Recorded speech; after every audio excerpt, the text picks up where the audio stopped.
Programmingku waa hawl badan yahay, taasi waa xaqiiq, balse ma ogtahay in meesha inta ugu badan dadka ku adkaatahay inaysan ahayn qoridda codesiga.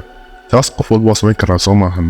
Syntaxka fahan, project samee, kadibna sidaas uu u wad oo waqti fiican ku qaado. Taas waa risaan xaqiiqatan. Laakiin marka loo yimaado problem solvingka, fahamka toolska adeegsanayso isla u shaqeeyaan, logic thinkingka, waxyaabahaas oo dhammi waa halka lagu kala haro. Qofku si wado programmingka, halkaasi ayuu kaga haraa. وقالكنا maanta waxaan ku soo qaadanaynaa soo dhisan karto mindsetka programmingka ama fikirka programmingka soo dhawaada dhalinyaro. halkan isla fahanno programmingku ma aha kaliya inaad qortid codis, dhalinyaro badanna waxay ka boodaan oo maskareeyaan qaybta ugu muhiimsan programmingka, taasoo ah mindsetka ama fikirka laga rabo inaad yeelato markaad noqonayso programmer. inaad fikirkaaga horumariso waa arrinka dhibta ku ah dhalinyaro badan oo jecel programmingka.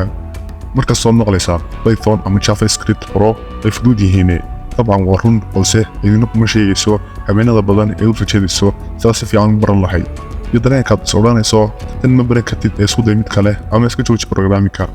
mindsetka programmingka soo dhisan lahayd ma aha in lagu soo daro casharada programmingka iyo koorsida aad qaadanaysaba. haddaba sida u dhisan kartaa fikir programmer hagaag kasoo qaadan rabtaa barato soo dhisan lahayd guri, waxaadna baratay qaabka loo dhiso gurigan oo kale. كور هندي عربتنا استو ويجيب هم كدوان كي أتقاعدني سيدا طبقا وكلا أمينك قمصدان مشكلة كله هذا هرو عرقي هدي هذا إنجنيري كسيش عاوز خبرا بدي سكتدي وحكاستو عربتو هير كانوا كله أيوة برنامجكم ريا حقادني مو إن حاسل صو سيتكس كالبقالها برنيسو سيدا شاف سكريبت أو بيتون يقع قلو قرن وقلها عسين لكن انت سكوما في الله سياسنا كوما دو استقناع كور هندي الفيديو إنه قتيل ليست نمبر يسقى أدنى صار شو كوبوين adiguna adeegsaneen wax sorti functions ah mas'uul ka taasi sidoo soo sameeyaysa waxaad u baahan tahay inaad dhisato waxyaabo ka baxsan casharada aad qaadato. arrinka kale ee snaadka muhiimka u ahi oo problem solvingka waana mid ka mid ah furayaashaad ku noqon karto programmer professional ah. sanahan waxaad rabtaa inaad samayso text editor yar oo simple ah. marka projectkaas u shaqeeyayso waa mid weyn, balse haddaad adeegsato problem solving waa mid fududaanaya.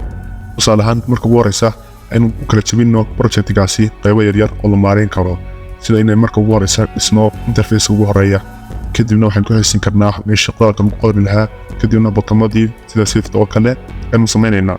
sidaas oo kale aynu marba feature yar ugu soo daraynaa si ay ahna waynu soconaynaa. laakiin ka war haddii ka bilowno qurxinta featureska oo bottomyada inagoo xitaa diyaarin interface dib ay noqonaysaa in projectkaas dhamaystirno waxaan laga yaabaa inaad joojiso oo aad kugu adkaado. shirkadaha teknolojiyaduna aad ay u danayaan qodobkaasi ah problem solvingka markaa ku dayadkaasi si fiican u fahanto.